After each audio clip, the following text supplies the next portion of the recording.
Tim Casey, welcome to Surgite.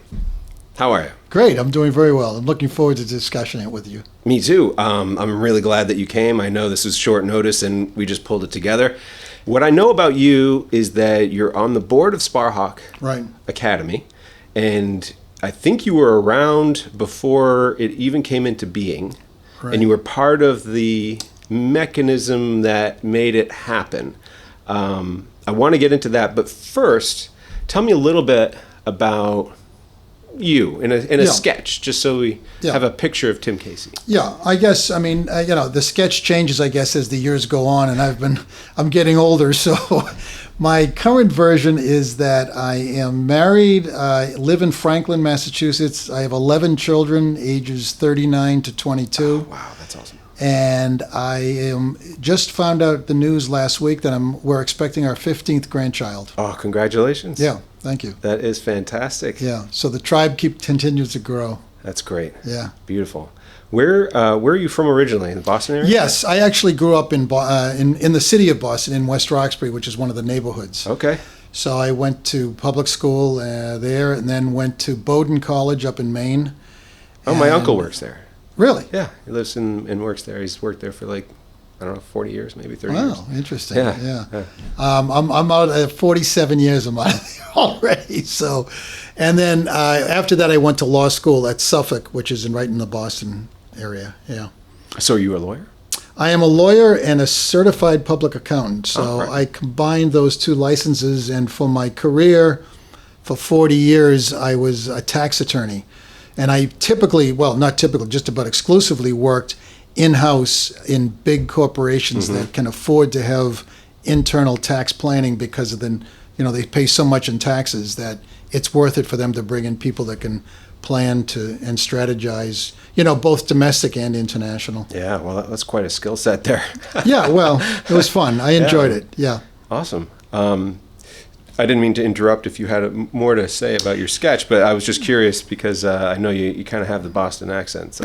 You can pick that up. A little bit. I'm from Andover, Mass, but my mother never had one. She grew up there too. Yeah. I think she was just, she adapted really well to the people coming into Andover, and then my entire family, we don't have any Boston accent, although we try sometimes. Well, it's funny because, those of us that, when I used to hear myself on film, and it may even happen when I see this, you cringe when you hear the Boston accent because it's obviously inaudible to us that have it, It's a good sound. And I think you've kind of tweaked it to be pitch perfect, just a touch. We know you're not faking it. You can't fake it that much. The people that are faking it are way too overblown. Yeah, exactly. But good. So anyway, like I said, I didn't mean to derail you, but anything else that you wanted to add? I guess the only other thing is right now. I've been 1 year now working for a nonprofit, which I consider kind of a post-career. Cool. So I'm chief financial officer for a Catholic charity that, over the course of any year, usually gives about $3 to $5 million to all kinds of impoverished countries around the world. I just returned last week from a trip to Kenya, Uganda, and Tanzania. So it was very interesting. I was there for 10 days. Wow. Yeah. That's phenomenal. Yeah. What's the name of it? It's called Holy Cross Family Ministries. Okay. Do you want to plug the website or anything? That is the website, actually, holycrossfamilyministries.org. Okay. Yeah. I'm just figuring this stuff out, but I know I can add a little link in the description of the podcast when it gets up. Yeah. So that's great. And so when I first reached out to you, you're like, I'm not going to be in town. I almost asked you where you were going, but that's where you were going. I was going. That's right. Do you have any good stories from there? Well, I'll tell you what struck me the most. Well, two stories, I guess. The first story would be just, as you can probably imagine, you know you're going to see poverty. And it was pretty prevalent, but the joy of the people in the poverty is genuine, So that really struck me. The other story that was great is that one of our mission visits while we were there, we opened a new pavilion in a far off, distant part of the country of Uganda. and we were dancing to Swahili music for about an hour without taking a break with about 200 people. Wow. And they had that ability to project their voice like the ulululu, you know. It was beautiful. Just a very touching scene, you know. Wow, that's amazing. And they had all walked to be there. You know, they had walked hours to get to the site. So I saw the real Africa, you know, the real remote areas there. And you know, you come home and open the refrigerator and see cold milk, and you're very grateful. Yeah, I'm sure. And you know, every summer I've always had the mission priests come over from Africa. Oh yeah. And you know, whatever parish I am, there's always somebody that comes and you know, they try to share some of that reality. Right. But I think you probably have to see it for it to sink in. Yeah. It really is a beautiful culture. All three countries. Awesome. So that's great. You it's been about a year, and you're doing this this I've work been doing for it for a year. Charity. That's amazing. Yeah. I wanted to know. I'm asking everybody about their involvement in the beginning of Sparhawk because. Yeah. And I also promised I wasn't going to talk too much during this because I tend to do that, but I love the school. Yeah. It's changed it's put a huge. A beautiful thing in my family's life. Yeah, it's beautiful. You know, we still live far away, and my older two, you know, haven't had the opportunity to go to a similar school. We've been in public school, but you know, as soon as I stepped a foot on campus, I looked around and talked to the people. It's like, this is it. This is special, and so my son is going into his third year here, and. Does he feel that way? How does he feel? I think he does love it. Yeah. But I would say he doesn't love school, and I don't blame him because I felt the same. It was and even though this is a great school, he still has homework. He still has a long ride in, and he's very introverted like I am, and so it's hard to flourish when you're surrounded by a lot of people. Yeah. That's why I do really well one-on-one. Yeah. Or one-on-two or whatever, and I think he does that too. So he kind of gets his comfort zone, and hopefully he'll grow. Yeah. And we'll see. But you know, he definitely likes to come here. He came to summer camps throughout. He does the extra activities. We go to Vermont. Good. Windview. Yeah, that's a great spot. So he likes all of this stuff. Yeah. But it's still school. Yeah. Well, maybe I can tell you a little bit about how we all got started with it. And you know, for me personally, the story goes back a long way. When I first, obviously, I think by virtue of these licenses, it kind of gives you a view on the legal and accounting sides of any kind of a entity. So I think that background was helpful to me in that it's probably been 40 years. I was asked to join a board of a small school that was struggling financially. So I think they were kind of bringing me on to think maybe I could help with some expertise on the accounting side. Mm-hmm. And it was a great enterprise. It had a lot of the spirit that Sparhawk has, but what was critical to its survival, which it didn't survive, is that it had to rent property.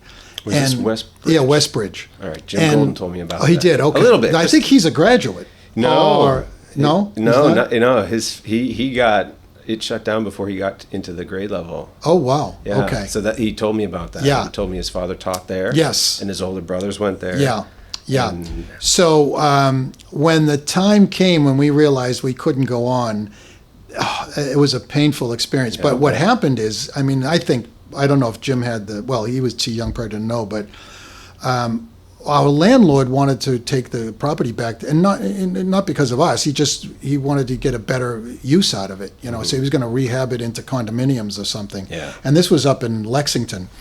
So when we had to find a new location, we were under the gun, and the property that was best suitable for us was in Brighton, Massachusetts. So that's a hike. It's not just a hike; it's a whole different scene, And so the parent community in the Lexington area, we kind of lost them without time to build the Brighton community.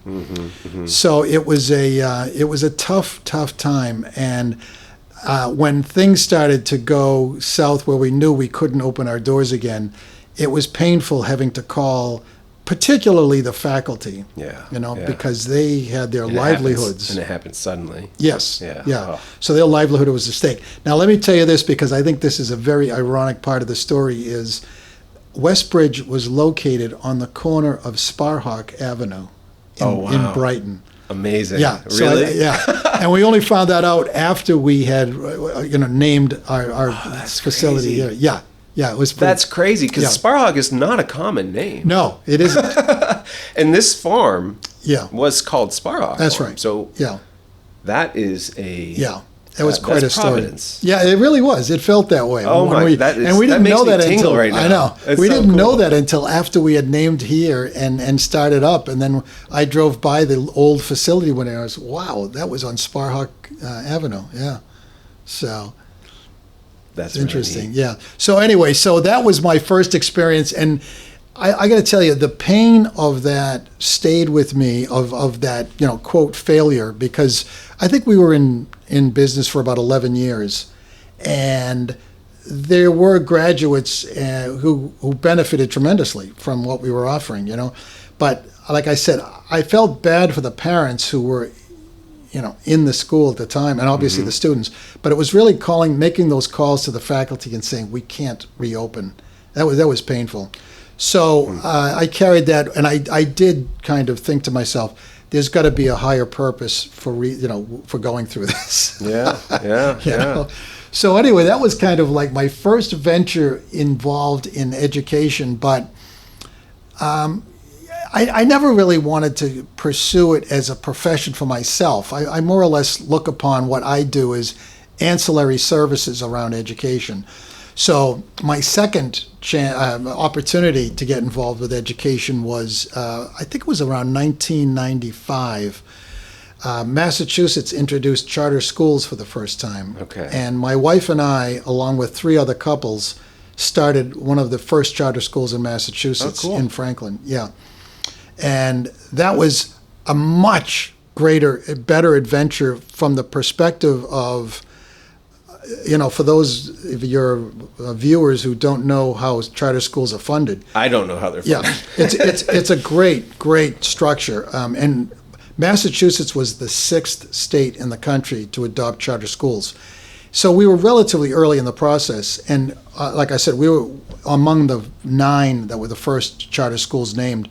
But the state actually funds charter schools. For each student, they send the per pupil expenditure in that district. Oh, wow. And so you're taking financial stress right off the table, off the top.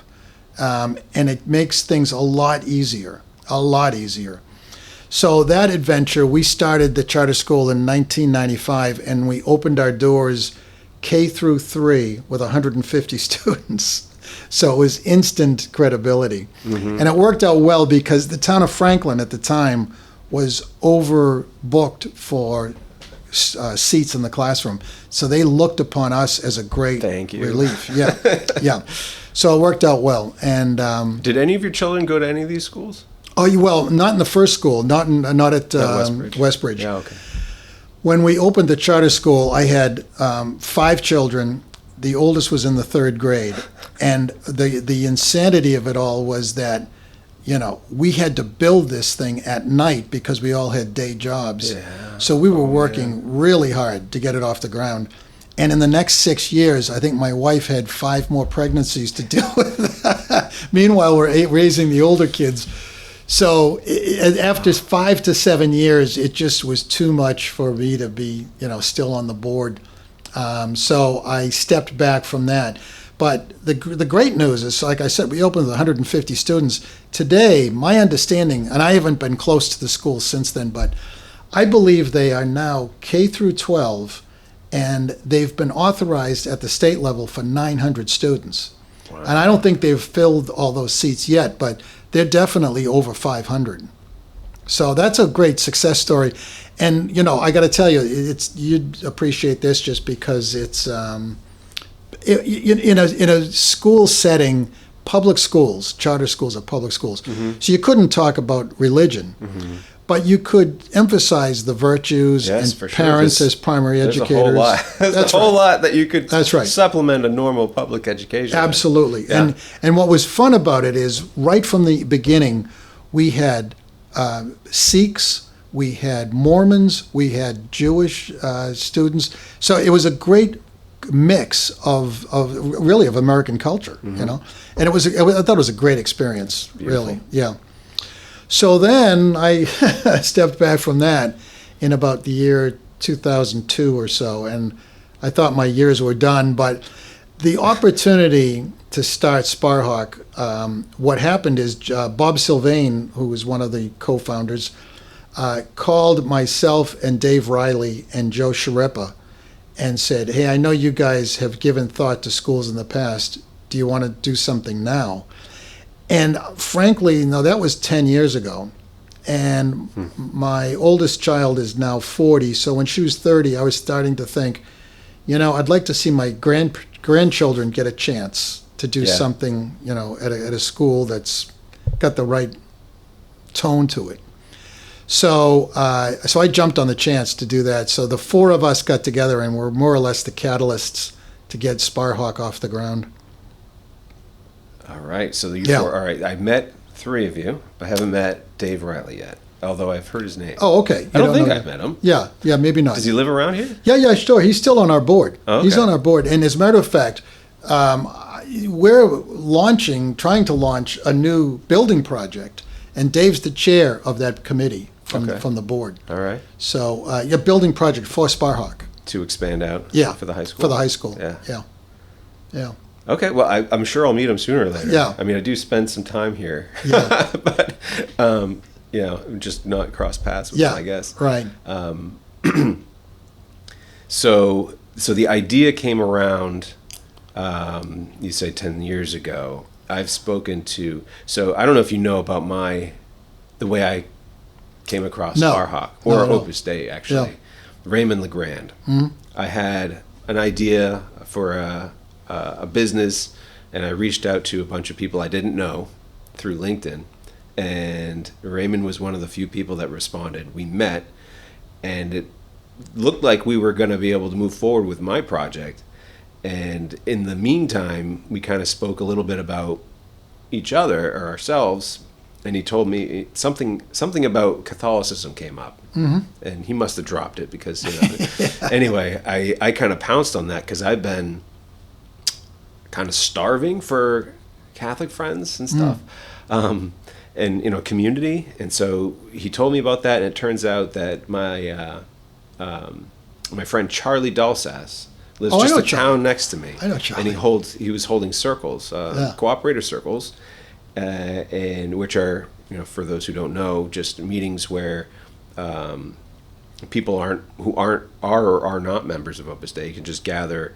and there's kind of a prayer, and then a reading of the gospel, and then some reflection from a member of the Opus Dei that's there, and then some, you know, just a little bit of socializing, getting to know each other. But, you know, it's about an hour long.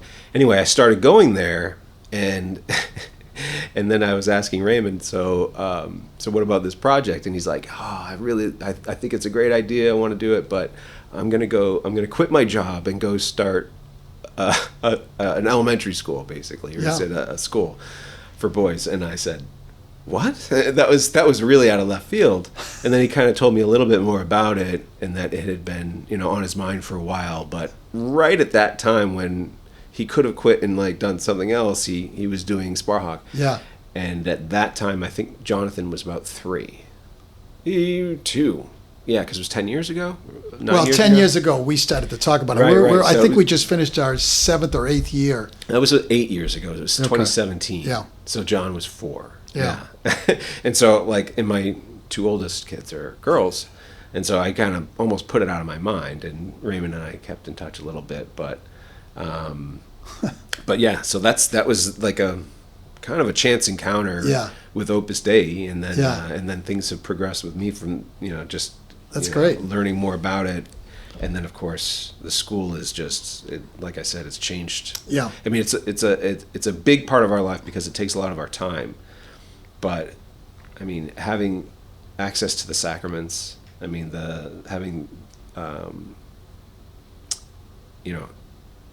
when I work remotely, I work from Millis, and I'm able to attend Mass with my son. Yeah, it's great. During the day. Yeah. It's pretty amazing. Yeah, it really is. It's gotten me to start going to daily Mass when I'm at work, and I just jump out for lunch and then go back to work. I didn't have that habit before. I probably wouldn't have never started if this whole thing didn't happen. Right. So I just believe in what the school is doing so much. So I want to thank everybody personally that had started it. So now I'm finding out more about it. Yeah, it's funny because I have such a clear recollection. I think what really was the genesis for Bob Sylvain to call us was that he was running the summer camp, what do you call it? The Sebago. Leadership, yeah. And he was always on the hunt for a piece of property that was big enough to have the camp. So that's when he started to kind of look at different locations around this part of the world. And we went, I think Bob himself probably visited 40 properties or in this area. I went probably with him on about 25 of those, and it just nothing clicked, you know. But when we saw this property, we knew this is the one. And this goes back to actually the story about Westbrook. One of the great advantages Sparhawk has is that we were able to lock down and know we're going to be here for the next 200 years, you know. I mean, really, because recruiting-wise, you can look a parent in the eye and say, we're going to be here. So, it's not like I've been in situations where you can't commit to them that you're going to be here for the 4 years or 6 years of their child's education. Yeah, this property is the equivalent of like a giant bank building, right? That's just massive. Yes, right. We're not going anywhere. That's right. Right. I mean, there's no place to go that's as good as this, I think. And I mean, the grounds are incredible. Yeah. There's a lot of potential. Yeah. There's so much potential. Yeah, there really is. But they're beautiful the way they are, too. Yeah. And it's a great location to draw people from all different towns in the area, which I like because I think early on, the boys' world is expanded beyond just his local neighborhood. I think that's an advantage to having a draw from different towns. I think so too, and certainly we're a distant town, but I mean if we can do it, anybody else that's similarly motivated and maybe crazy, I don't know, can make it, and that's a wide circle. We come down 495. So it takes about 50 minutes to get here, which is a long time, but it's not crazy. Yeah. It really depends on where the parent has to go after they drop the son off. Yeah. Which is another hour for me, but that's okay. Really? Yeah. I work in Lexington. Wow. Wow. So that's a commitment. Boy, I wish there was a road that went straight, but then again, I'm glad that there isn't, because this place is kind of insulated from a lot of that's right. the heavy traffic and stuff. Yeah. So it's got... it's interesting you say that, because one of our requirements when we were looking to buy was easy access off the highway, and that's exactly what we did not get. Yep. But it has turned out, I think, because of that, it's kind of centrally located because it's not near the highway, if that makes any sense. It does make sense. It makes sense a lot, because, I mean, it's the last... 5-6 miles maybe that's harder to get through on back roads, but then there's different highways that are within that 5-6 miles. So then that's what we do. I was going to say, we speed down 495. Don't speed. I always go a reasonable speed, and then come across 109, and then kind of we do some meandering, but the half the trip is highway, smooth. Yeah. In that section of 495, believe it or not, I cross Route 90. There's hardly any traffic at the time that we go down. So, please. Yeah, right. Let it stay that way next year. Right. So yeah, the location is fantastic. Let me. So I asked Jim how he became involved, and so he told me a little bit of what you've told me as well. But were you involved in any of the additional, plans to put the school together? Yeah, very much so. Yeah. So tell me a little bit about yeah. how that goes. Yeah. And part of the reason I'm asking is because, I think it would be helpful for people to know and understand what goes into it. And also, if they live too far away, what could they do to make something happen up in their neck of woods? Yeah, I guess I think the advantage we had is that the four of us, as I said, Joe Shareppa, myself, Bob Sylvain, and Dave Riley, we knew each other well, and so it was easy for us to informally sit around a table and say, all right, what's the first, second, and third things we need to do? So the interesting thing there, too, is because everybody brings a different skill set to those. And it's not as though we chose each other because we had different skill sets. It just so happened, So as I've said before, I'm kind of interested in the back room of running a school. So I knew how, because I'm a lawyer, how to get in and do the incorporation. Because of my experience with charter schools, I understood how to, do the money. Not that there was any, but just in terms of, fundraising and allocating resources at the beginning. So it kind of started off that way, very informally. But once we decided to incorporate and then start doing some fundraising, now we had more of a responsibility. Mm-hmm. But before we got to that, I just think this is an amusing story, is, we had been talking about it, but it was time to kind of get off the dime and do something. So I asked Paul Mahoney, who's a former faculty member here, if I could go use his backyard and invite people that had the right age requirements in terms of their children, invite them to a cookout and just tell them what we're thinking and see what the reaction was. And that's interesting. So did they know what you were gonna? Oh yeah. Paul Mahoney knew, but he had actually. Did the invitees? Okay. No, So it was like, come. It's an information session. Yes, Okay. Come here about what ideas we're thinking about, and just kind of testing their interest. Yeah. And because you're in it. Making a decision about your child's education is many faceted, and also, it's nerve-wracking. I mean, you got to do it right. You don't get a second shot at the third grade or whatever. Yeah, there's some anxiety involved. Absolutely. So, to say that we were going to do this, but we had no faculty, no location, no curriculum designed. It took a leap of faith for people to. Certainly, nobody was signing up that day, but to be willing to listen and say, okay, if you think you're going to go in this direction, we'll watch, but we're not going to commit. And that's very fair, Yeah. So we did that for about a year and a half before maybe even longer, before we opened our doors. And by the time we opened our doors, there were, my recollection is about 25 families of 30 students that were willing to take a run. Now, I do think the infrastructure of knowing the pedagogy of the founder of Opus Dei, Saint Jose Maria Escriva, gave people comfort that if they knew Opus Dei, they knew where we were going to try to go. Yeah, that definitely matters a lot. Yeah, it matters a lot, and so that made it easier for us to convince some people to take a risk.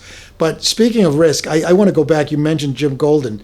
He took the biggest risk of all of us at the beginning, because he quit his job, moved his family to Washington, D.C. Meanwhile, we're not yet, we still don't have a building, a headmaster, a curriculum, and he was willing to take that risk. So that's when we felt as a team ourselves that, all right, we're in now. We got to go. Yeah, no going back. Yeah, no going back.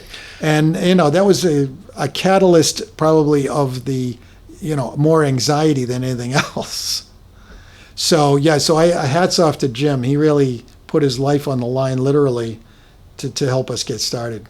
Yeah, and he's, he and his wife Gabby, I see them every time I'm here. Yeah, they're here, committed. They're so dedicated. Yeah, that's right. School. Right. And yeah, it's an impressive family that they have, and they also live far away. Good distance. Yeah. Although Jim downplays it when I ask him, he goes, "Oh, it's not that bad." Yeah, but I honestly, that's great. I'm always broadcasting it. I have to drive so far. Jim's he's good about it for sure. Yeah. So at that point, like I said, we started looking for properties, and there are people who have been very generous financially to help us get started, and.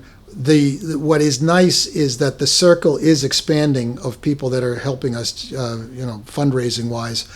But the leap of faith, when we were projecting, like, okay, where are we going to be 2 years from now? You can never predict how many people come out of the woodwork that have these, no real connection to you, but they get it, and I think you're one of them. I mean, like the fact that you were willing to take that risk for yourself. I mean, that's a long drive, and you really didn't know what we were all about at the time. But, not entirely, but the Opus Dei connection was really important to me. Oh, good. Like I didn't know you knew of Opus Dei before that. Yeah. Well, because I had met Raymond, and then I had met Charlie, and that was 5 years before I even considered a school for John. Yeah, yeah. So I had been, learning. I even went to a couple of conference retreats at Arnold Hall, and so I am slowly kind of learning more about Opus Dei and the work, and when I started talking to some of the faculty here, I mean, it's pretty much hands down, like, this place is great. Yeah, and I mean, they all care so much about their students, right? About their all aspects of their development, correct? Their development, and they're just, it's like, I don't want to go off, and I'm not going to, but compared to the other educational institutions that I'm familiar with, it's Well, I try to tell you, one of the things that I think I circulate this probably. So I'm the chairman of the board still so I circulate this to our board members usually at this time of year, and I was just thinking about it the other day. And I took a look at it before I came here tonight, but there was an article written about the founder of Opus Dei, and what they call, the name of the article is his implicit pedagogy about education. And it was interesting because the reason they use the word implicit is because Escriva never really developed a formal pedagogy about teaching, but he had great insights, and the writer of this article just kind of collated all of Escriva's teachings about education, and it's a real guiding force for us here at the school, and I think it's probably true for all of the schools that are affiliated with Opus Dei, not just in the United States but around the world. And the things Escriva emphasized is teaching, like, it's not academics, it's teaching children personal freedom first of all, which is an interesting entry point, because if you get that right, the child is going to want to learn, and you couple that with the virtues that are emphasized at the school. And the reason I thought of this is because you mentioned the faculty. The faculty's role, yes, it's academic, but much more importantly, it's role modeling and somebody that the boys can feel comfortable speaking to about their development. And again, it's across human development, spiritual development, intellectual development. It's the whole package. And I think that is the secret sauce, is that we've done a tremendous job at hiring a very competent faculty. Yeah, definitely. Yeah, very competent. I mean, competent to the point where they all should probably be teaching at the college level. They're good men. Yeah, they really are. And that's right. I want to get all of them in here and hear what they have to say, because 201, like, I've had mostly limited conversations, but it's just like, it's great. It's a great group of people, and again, they care a lot. Yes. And they're in it for the right reasons, and they go above and beyond. Just like even when you're picking up your child, your son, at the end of the day, you just see they're spending extra time. Yeah. And you can see them interacting. Right. Right. Boys are going to do well. And it's key. You say they're going to do well. they'll do well with life, you know. And I mean, you know, professional success hopefully will come, but it's being able to manage life. And I personally really feel like the strain of getting life right is getting more difficult every year, you know.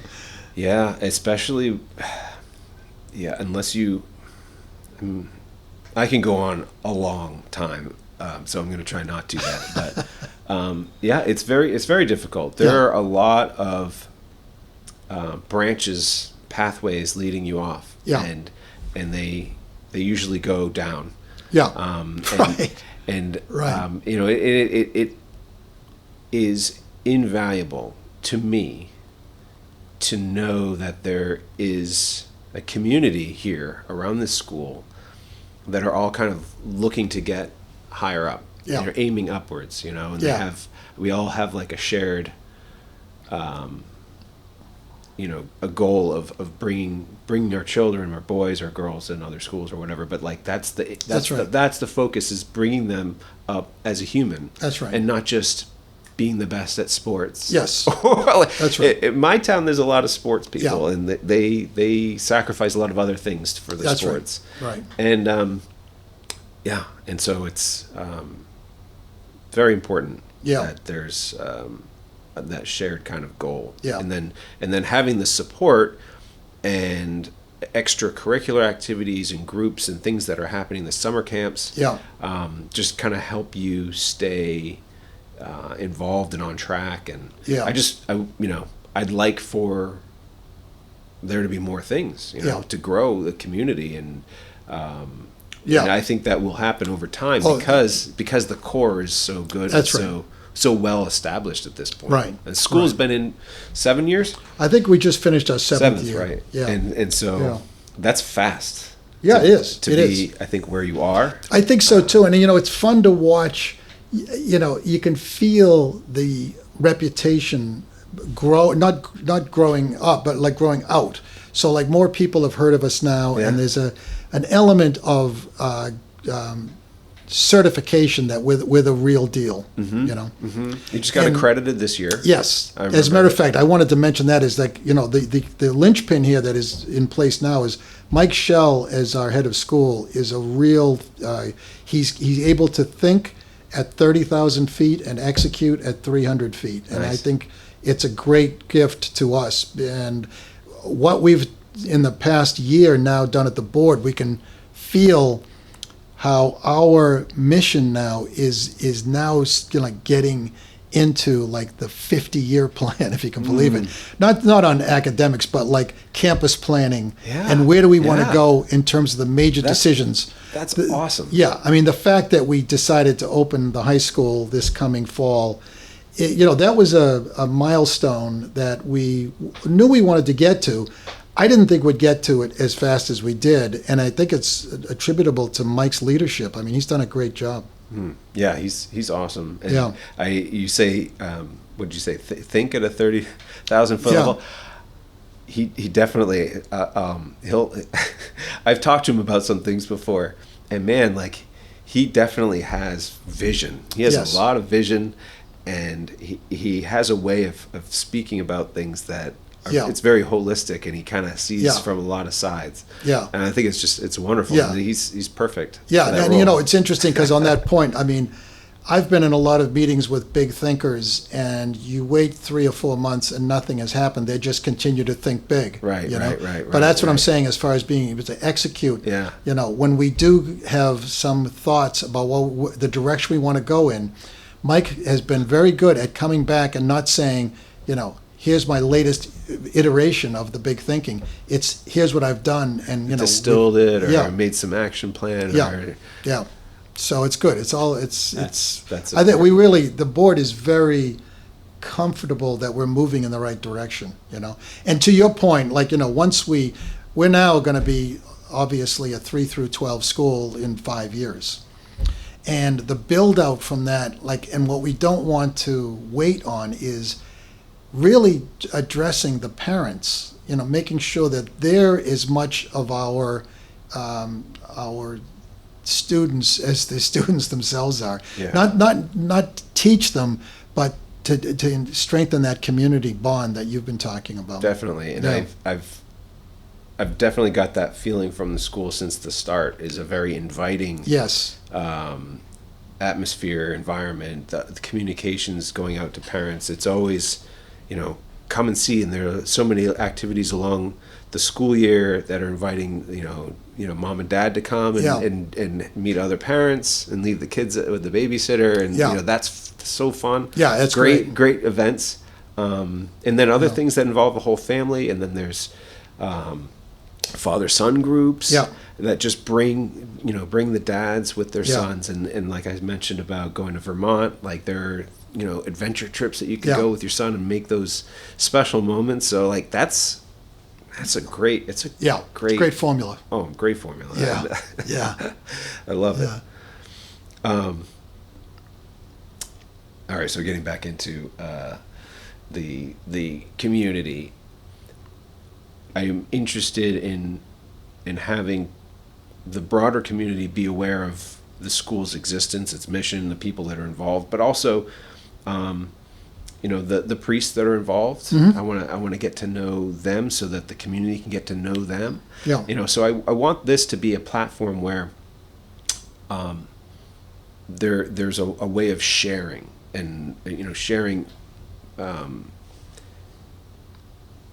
I guess our Christian life together. I mean, I've been trying to learn more about Catholic communities and the way that they're developing, and people. There's a lot of people that have similar podcasts and missions and things like that. That it's starting to happen more and more. Yeah. And I think if I take a step back and I'm looking at history and time and everything, the information age is kind of coming into. Let's just say, like, you look at podcasts and things like this, where there's so much better understanding of our faith, right? Mm-hmm. There's so much better understanding of so many aspects of the Christian life that was totally inaccessible to me when I was growing up, or my parents when they were raising my kids. It wasn't there, and now it's there. Like, floodgates are opening, and people are learning so much, and they're seeing what's going on. Maybe even a few towns over, it's like, oh, there's a parish over there where their teenagers actually want to go to mass. Right. And some parishes, you go to a Sunday mass or even a 4:00 on Saturday, the vigil, and there's no teenagers. There's it's interesting. I think in the generation, like, I was probably, when I was growing up, the culture more or less affirmed how Christian parents were raising their children. Right. And that's been lost. There was no attack on them. That's right. Right. And so I think, like, to your point, that there is a information overload available now. I think what I would guard against is thinking that that's like merely an intellectual exercise. Mm-hmm. I think the better example for us is the early Christians, when there were no parishes and there really were no priests yet, almost, mm-hmm. in the or religious life for sure.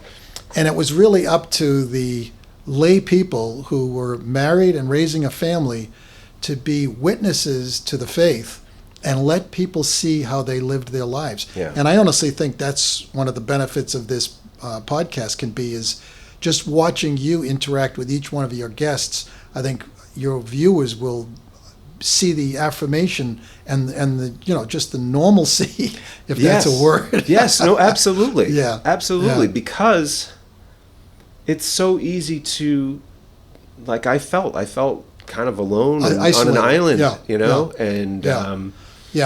and it doesn't, it's not true. Right. There's a lot going on. Right. And I think, again, there are communities that are growing, that, vibrant parishes with priests who are, like, strong. That's right. Priests, and they even right down the street, right? St. Thomas, Father Senetia. he's doing wonders at that parish because, he's presenting Christ. That's right. And that's right. Attractive to people. Yes.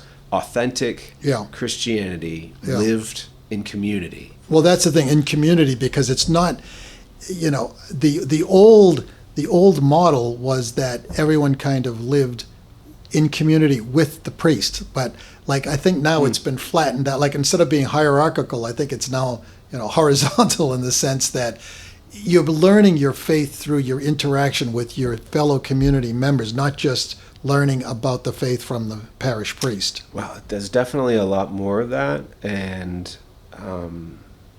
certainly the priest is, one person, right? There's only so much, and they can, a priest can hold some sessions, but they're very busy people. Yeah, that's right. And I can't wait to talk to some priests on this podcast because I have a lot of questions for priests. Yeah. I think they're awesome. I love them, but I'm like, what's it like to be a priest? Yeah. I want to know. And so, I'll tell you an anecdote just as I thought it's kind of related to that. When I was just traveling in Africa, we were hosted by different priests in the 3 different countries I was in. And in all 3 of them, I asked the priest, because we had a lot of car rides, of long car rides. And all 3 of them said, I knew since I was 5 or 6 years old, point blank. And it's fascinating. It's well, what does that mean? How do you know at 5 or 6 years old? You're called. That's it. Oh. Yeah. It was very interesting. My dad was an electrical engineer, and he always told me, he was very fortunate. He knew he wanted to do that from a young age. Yeah, that is unusual. He was called, and and it's a great grace. I really believe it's it kind of it's freeing, right? That's right. To know that. Yeah. You know that. Yes. If you don't know anything else, you know that. That's right. You know that you have a calling, and especially for a priest. It's because I imagine if it's not a strong call or if it's a late call, there's a lot of challenges to wanting to commit to that, and, right? And then there's a discernment process, right? But to be called, I know another priest. Yeah. I don't know. I don't want to drop so many names, but I know a priest who's came and blessed our house, and when he did, he told us a little bit because I was asking him. And he's like, "Oh, I've always wanted to. As long as I can remember, I wanted to be a priest." It's fascinating. It's such a blessing. It's so wonderful. Yeah. So more about the communities, the podcast. I want to maybe join the movement, I would call it, because my children are kind of growing older. I don't have young kids anymore. My son John is about to be 12. But I'm also thinking of, hey, the next generation, if I am blessed with grandchildren, I'd love to say, hey, this is where you should raise them. In this place where it's that's going to be right. I think that is, I think it's going to be more compelling as the years go on. That you're going to have to not you, but the person is going to have to seek out those areas actively as opposed to passively, having it happen around you. I tell you, this AI development that's going to change things quite a bit. It really is. And I mean, I don't know if you saw Peggy Noonan in the Wall Street Journal 2 weekends ago said, and I think she's right, everyone's been talking about it like it's 5 to 10 years away. It's already here. And I don't think the average person realizes it's already here. And I think it's just it is the Industrial Revolution change that's coming, Yeah, and that rocked every society. Yeah. So that's where I think faith communities, or just not even community, your own faith is going to be your weapon in order to kind of keep things on an even keel. Yeah. And I think, certainly having strong faith is, it's invaluable. It has always been so many ways, right? But especially weathering storms. Yes, exactly. And just knowing, having faith and trusting God, and just hey, we'll make it, however, and thy will be done. That kind of thing. And I think that's important. Yeah, I mean, I think 20th century things started to change. Before that, I think people had that attitude of like trust in God a lot stronger because it was such an agrarian culture, and you had to rely on the forces of nature. Yeah, things you could not control. You could not control, and nobody could. That's right. You couldn't write to your representative about the drought. Yes, that's right. Right. or the flood, or the temperature. Yeah. Anyway, I think that the intentionality that you mentioned, like maybe you can't live in the town that you were raised. Right. Maybe. There's a lot of things, and I think there's a certain fluidity with our current culture, which I think is bad. I mean, I think it would be great if you could grow up, in the same neighborhood as your parents, or the same vicinity, and have like roots and history in that time and that place, because I think that is good, but it's not essential. And and if it needs to change, it's better almost sooner than later, and find a place where you can establish that and expect it to last long. Right. Well, the other factor here that I think is related is that for most of human history, if not all, your spouse came from the same background as you did, just by default. And, it was often because you did live in the same town, or at least in the same cultural, setting. And now I think with the speed with which things change and the fluidity, like you said, people move a lot. It's going to take, and it's hard to explain this to young people when they are looking for a spouse, but you're going to have to be a lot more careful about marrying for friendship and a world vision that's consistent, between the two parties. I think it's going to be a much more difficult road to travel if you don't see it that way. Yeah, I think that's really true. Yeah, I mean, are we going doomsday here on your broadcast? No, I don't think so. I think these are things that are on our minds. Yeah. We take a step back and look at the things that are happening, and I keep trying to loop it back to what my purpose is in trying to get this going. And I would love for this to grow and expand and have other people be part of it and hold other conversations. But mainly it's spreading awareness and a shared kind of understanding of what's happening, right? And another thing I want to do, Tim, is I want to canvas like parishes or Christian communities, right? And just kind of like maybe get a map and kind of lay it out there and say like, this is what's happening. Yeah. Because you don't know. No, none of us really know. I mean, I don't know if somewhere in the diocese center, Archdiocese of Boston or Worcester, I go to a church that's actually in the Worcester diocese, and I don't know if they keep track of anything or what's going on, but like I'd like to like have, because you go to a different parish, it's always a different feel. Yeah. There's always it's almost sometimes it's like a heat map. And there's like sometimes very stark differences of parishes that are close to each other, and it's almost like, I think that would be an interesting project. I don't think I'll ever get around to doing it, but it was something I always thought would be like really interesting to see, like, what are those other parishes like? And I go to, I'd say maybe 4 or 5 different churches, depending on what is happening on a given weekend. There's a couple of go-tos for the late Sunday evening, like 5:30, 6 o'clock even. And you kind of step in and then you walk out. I don't really know them that well. Yeah. But I think that at least from a Catholic perspective, there might be some value in that. And I'll tell you, I have a kind of a ulterior motive for it. It's like, I want the good parishes to spread. And that sounds weird, but there's some parishes where you just see it's dwindling and there's not a lot of life and vitality. Yeah. And it may, who knows what the reason is. I mean, that's a whole other subject. That's right. But you want those parishes to look at the parishes where, they're thriving and they have, teen involvement throughout the summer, and there is always activities and the kids are always being there, and then you go to a mass and it's like you see the whole family, right? And there's reverence, and it's like that's a parish that's growing. Yeah. You want to grow? Yeah. Figure it out. And so you kind of spread that kind of awareness, and I think that there's a lot of different ways to do it well.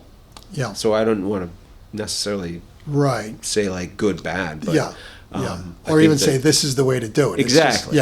But it's more like sharing that success can be had. Yes. But I'll tell you what, I honestly think, and there's a little bit of evidence out there, I'm sure you've seen it, but parishes that offer adoration of the Eucharist, it might take some time, but they start to thrive because it brings us back to the base faith. Mm-hmm. And then I think things can start to happen. Yeah. I know that in some churches, it's hard to find. It's hard to access. Locks on the doors. Yeah. When you want to go visit Christ and you can't. Who knows what would happen for all those people that wish that they could if they were able to. Got to open that up. Yeah. Open up that opportunity for people to have those moments. Right. Yeah. I mean, I do really feel like that makes sense. The evidence is there that it makes sense. The parishes that offer Eucharistic adoration, they start to thrive. And so, that brings another subject. So the past couple of years, there was the, from the Vatican, this goal of focusing on the Eucharist, the real presence, and emphasizing that, and kind of getting most Catholics to kind of recognize that again, or those who are kind of unaware focus on that. I don't know how successful that project has been, but the church that I go to that I see is like overflowing with young families. They have very reverent masses. It's not a Latin mass. Yeah. It's a Novus Ordo mass, but they use incense. They have only male altar boys, servers, and they have like 20 of them, like in the mass in the morning. There's an organ playing, and a beautiful chorus. Like, I don't know, there's probably 9 or 10 people up there in the back singing along with the organ. It's just like,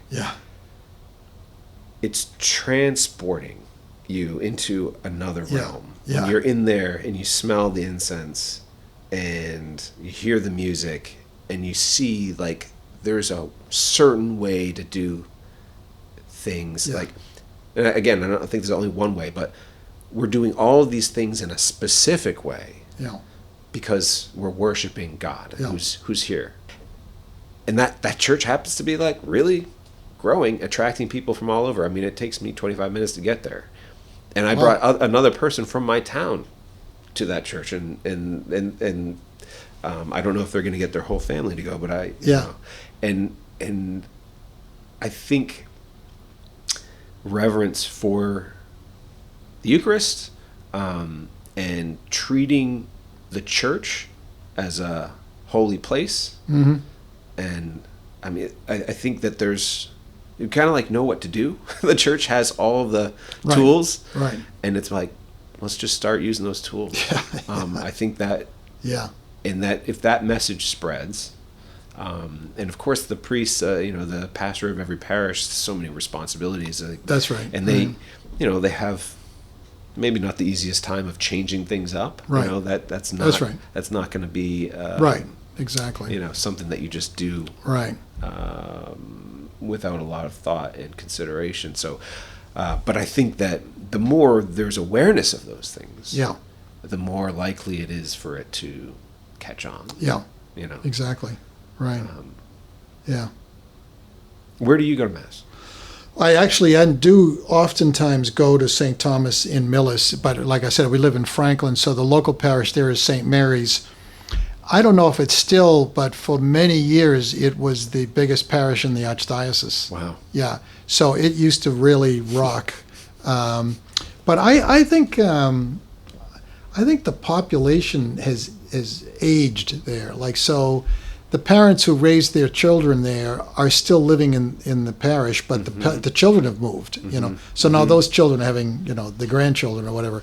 So it's a little bit of an older crowd, which is why we like to go up to St. Thomas, because it does have that pulse to it. Do you have one of your kids around here that you? One of my children still lives in Franklin. He's about a mile away from us. But I'm very fortunate because of my 11 children, one of them actually arrives home tonight from serving 4 years in the Army, U.S. Army. Wow. So tonight. he's coming home, and then he's gonna, you know, do what every 24-year-old, or I guess he's older than that. He's probably like 26, and they all move to South Boston and get an apartment with their friends. I did that. Yeah, that's like a rite of passage. But I was going to say, all of my children live within an hour of where I live, except one is outside of New York City. That's great. Yeah, I'm very fortunate that they're within that hour's drive. So 2 of them are in Cumberland, Rhode Island. One's in Framingham. One's in Natick. I've met Joe and I met Sean. Yeah, Sean's the one that lives in Franklin. Okay. Yeah. All right. So Joe just moved last week to New York City.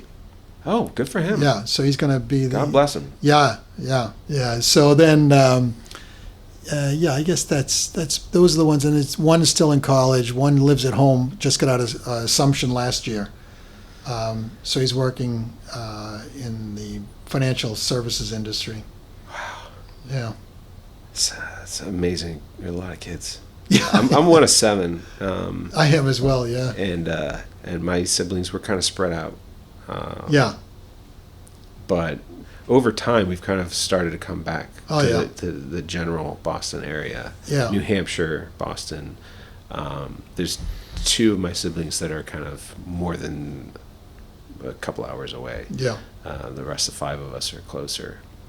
My sister just had a baby too, so I'm an uncle again. Excellent. Felicity, that's her name. Nice. I like that beautiful name. Yeah. So, in fact, I have to go visit her soon. It's not recently enough that I shouldn't have gone to say hi. So, but yeah, it's hard to stay close with like you got to find a job, you got to find a place to live. No, that's right. Where you're going to raise a family. There's so many things to figure out. Yeah, it's a hard thing, and I think that a community that's, like I said, kind of overlaid maybe across several towns. It's like a network, right? Right. And they can connect to one another. Right. I honestly think that's what Sparhawk's doing. Yes. And the opportunity here, again, because we own the property, like we will be able to do things like more open to the public. Yeah. And invite people in. Yeah. And I think, once people will come in and see what we're doing and be attracted to it. I think it's just a natural. Absolutely. Yeah. Absolutely. Yeah. I mean, what's not to like? Yeah. Well, I hope I feel the same way. I hope others do as well. Yeah. Yeah. Oh well. Did you go to Andover High School? I did. I went to Andover High School. My whole family did. Yeah. Amy, Betsy, Todd, me, Richard, Emily, Mary, all went to Andover High School. Interesting. That's very, it's funny because the reason I chuckle is my mantra when we started having kids was, all right, I think it's important that they all have something in common that they can speak about at the dinner table at night. So I'd like to see them all go to the same schools, Didn't come close.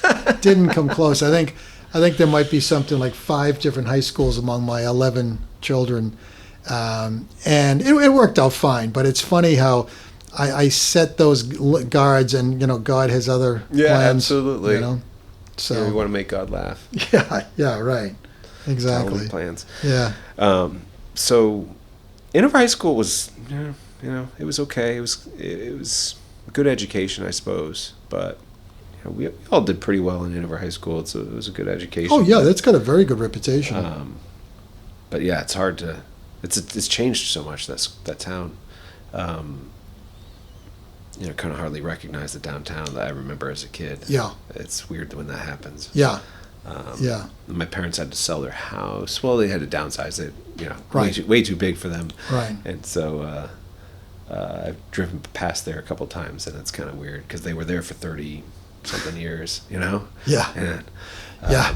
We're sort of facing that now. I have so I bought a 4-bedroom house, but put 3 bedrooms and a bath over the 2-car garage. Yeah. So we have 7 bedrooms, 3.5 baths. Yeah. And it's much too big for us now, but my wife can't let go. Yeah. So you're still in the house that you raised the bulk of your children? Yeah. Did you always live there when you?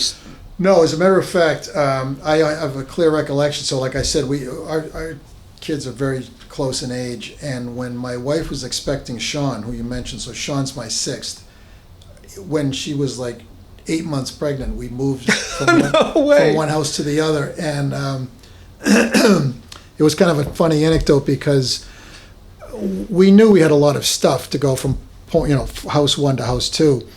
So she specifically said to the movers, I want 2 trucks. So they said, yeah, okay, we'll get you 2 trucks. And then one truck shows up that morning, and she kind of like barred entrance, 8 months pregnant, and said to them, I said 2 trucks.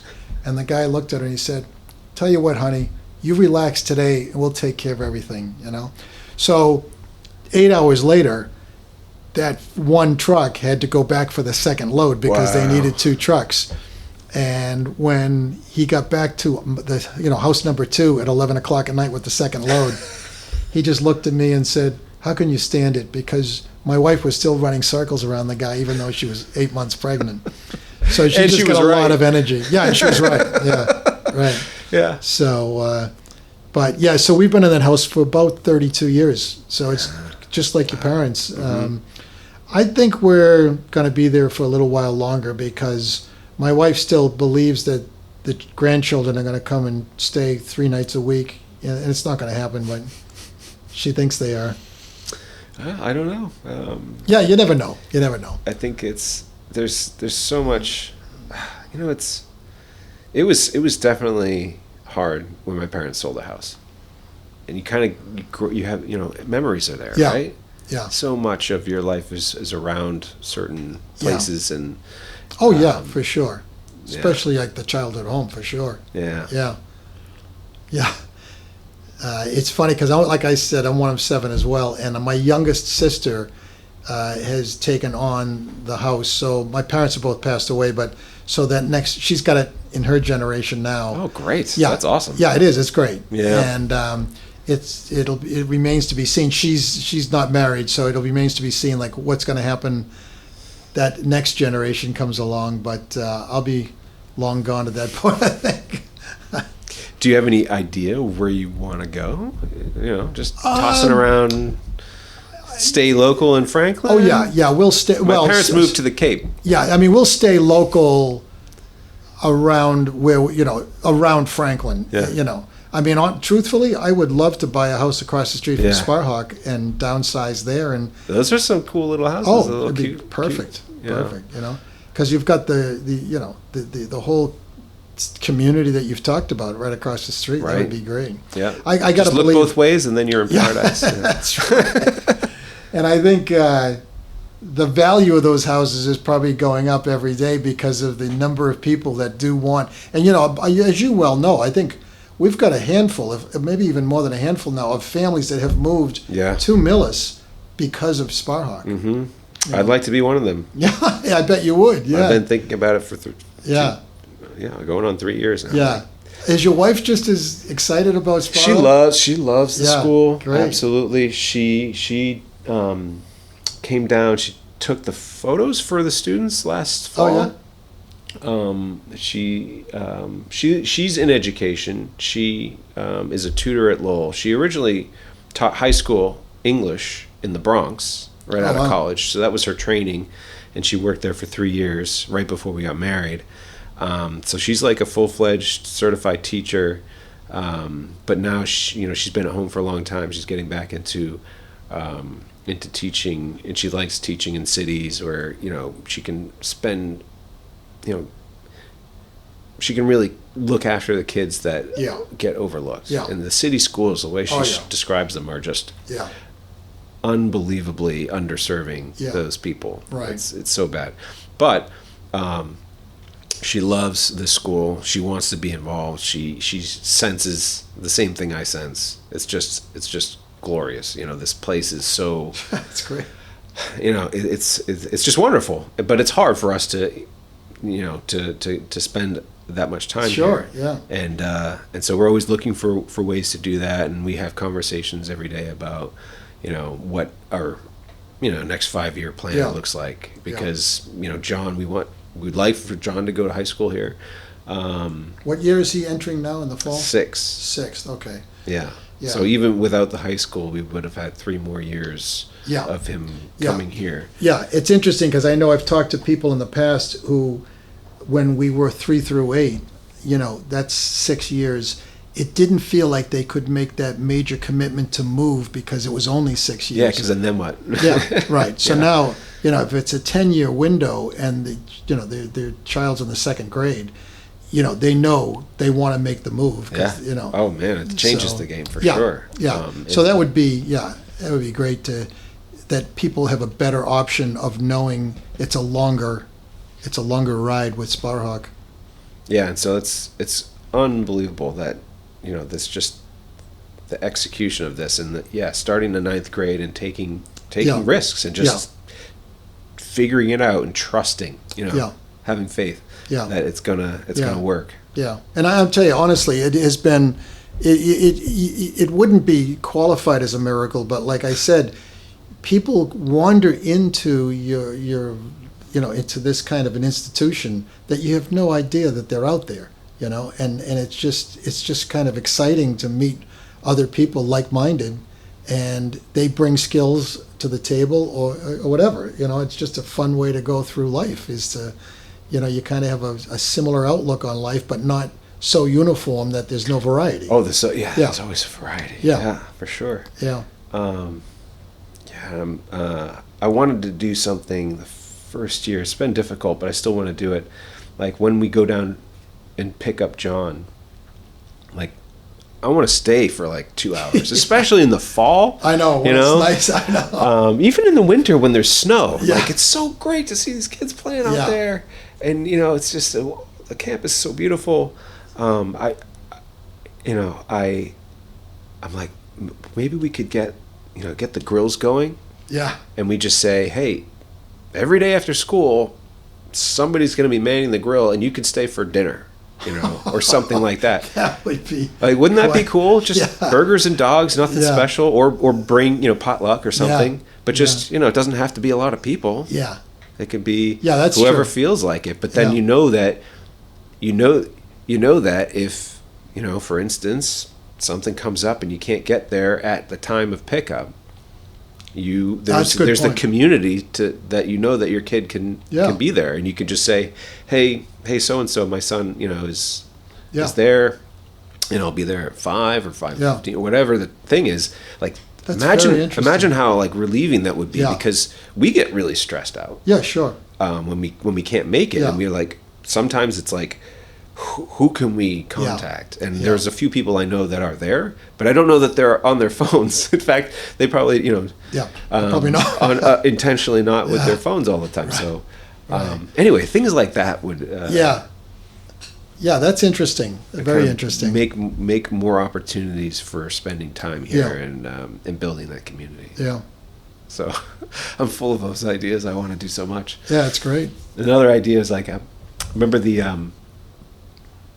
What was it? The Chris Crindle Mart, another awesome event that we have here in the Christmas time, where the boys, make little stands, and they either sell things or have games.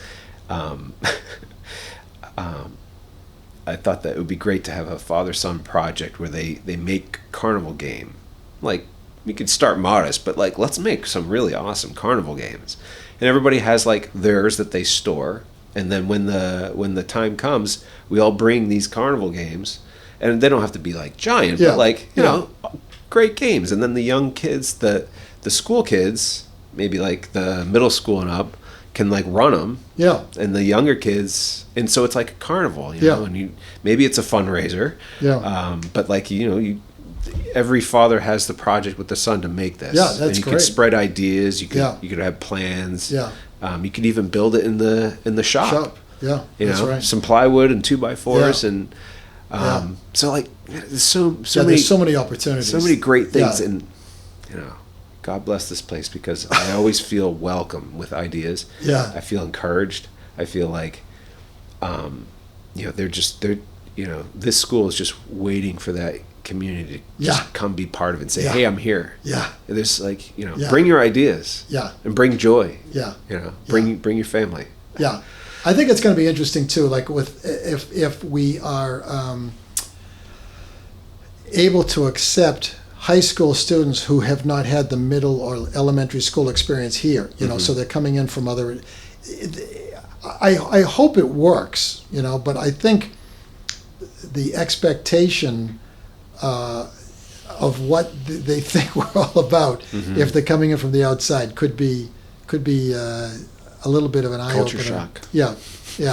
But I tell you, I'm sure, I'm guaranteed, I know there are families out there that would fit perfectly and know exactly what the mission is. They just weren't able to afford maybe the earlier years. Yeah. You know? Yeah. And so, again, that was something that with my family. It happened. It worked out because you know, before the year we started here, there was no way I was thinking about anything. And that's, you know, my older kids went to public school, right? And it was like it reached that breaking point of like, I can't send my son to that public school anymore, so we're gonna make something happen. And it worked out. But it's a challenge because you don't get a break on your real estate or your that's right, your taxes. Right. Right. And I wonder about that too, like. How does that make sense? That's Can you talk about that? Well, I mean, it's the age-old question. I mean, you know, a retired couple living in the town doesn't have that option. Like, in other words, they're paying for other people's education. I mean, it's just how the structure was built originally, and the towns are not going to let go of that structure. And But it seems like if your kid isn't in the seat in the school. Voucher.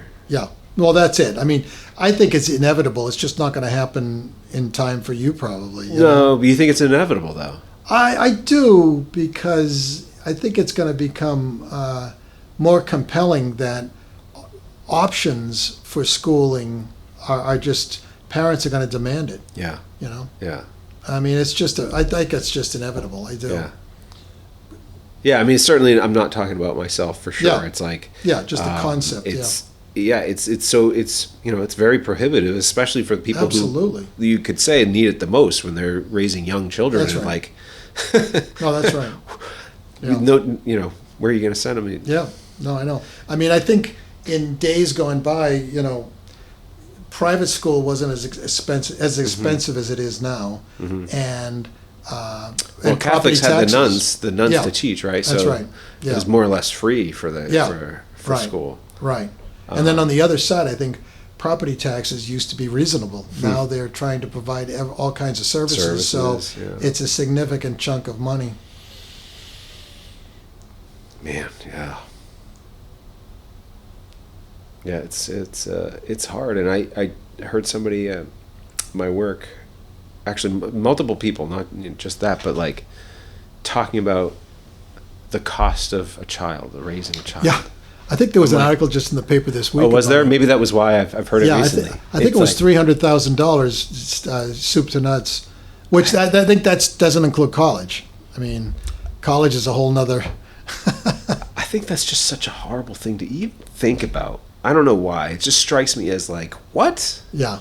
You're putting a price on a human? Oh, well, I think it was just kind of like. But that's what people think about when they get married. Yeah. And they're like. Yeah. Or if they have 2 or 3 children. Yeah. You know, it's like. Well, you can imagine what I heard from people when I was raising my family. I mean, it seemed impossible. And I must admit, certainly there were days when it felt that way to me as well. But, you know, my attitude was, I'm not going to let the sticker price of college dictate how I'm going to have my family. Yeah. You know, it just didn't make any sense to me. So we'll figure it out, you know. And here we are. I literally applied for my final college loan this week for my daughter, who's a senior at Providence College. And the final loan, huh? The final loan, but I mean, they're not paid. But we'll figure it out. You know, we'll make our way through. I've seen, you know, I think it's a leap of faith to have a big family. Yeah. You know. Yeah. So for sure it is. And I can assure in you, more ways like, than one. Yeah. Right. I can assure you though, like, neither my wife nor I came from any money, so it's not like there's a secret slush fund that I'm balancing. You know, you're drawing from to supplement the. Right. Yeah. So. Yeah. And it is good for humans to be raised with lack, I would say, without having too much comfort and too much at your fingertips, because you know, you need to appreciate the things. Well, I go back to my original comment about visiting Africa and seeing how joyful the people were, with very few material. Amazing. I've heard that from multiple places and reading things, and it's. I mean, I feel free to expand on that, because I think that's really important, that people who have so much less. And are less anxiety. Yep, absolutely. And you know, more joy. And truthfully, I mean, so I went over with 2 other colleagues, but they showered us with gifts, and those gifts, I don't mean it cost something from a financial perspective, but like, you know, the effort they put out to do it, and the, you know, the quality of the gift, it was just heartfelt. It was really very impressive, and it's just deep in their culture. Like, you know, when we arrived at the airport, they wouldn't let us carry our bags because we were the guests, they were the hosts, you know, and all that kind of an attitude throughout all the days I was there. It really is a beautiful cultural experience, you know, and they all have such a longing to see the United States, and we kept saying, "You'll be disappointed," which may be too harsh, but you know, you can bring them here. Yeah, that's true. Yeah, come visit Sparhawk Academy. Yeah, there, you know, there's a lot of beauty here, and there's a lot of goodness. Yeah, there is, for sure. And you know, I think it's every generation. It's like there's a challenge. That's right. You gotta. That's right. You gotta fight for it. Yeah, absolutely. I mean, it's you know, that's just it. Without the challenges, how exciting would life be, right? Right. So. All right. Well, I think it's been a pleasure. Yeah. I've enjoyed it quite a bit. Me too. I don't want to stop. I feel like every time I want to talk about something, I'm like, well, that could go on going on for a long time. But it's been great, Tim. Yeah. I think this is. You're onto something here. I think it's really a great idea that you're doing this. You know, I think, you know, the quality of guests that I have at my disposal is just so wonderful. I'm just. I'm so anxious to talk to people, and thank you for sharing everything you have, and thank you for working on putting the school together. And the work that you continue to do to support it. It's really great, and the work that you're doing on this charity. What was it called again? It's called Holy Cross Family Ministries. So we'll put a link to that. And I'll check it out too. It sounds like great work. So. All right. Well, should we close with a prayer? We can. I'll congratulate you on thank you very launching, much. And we'll watch for it to see how it goes. Yeah.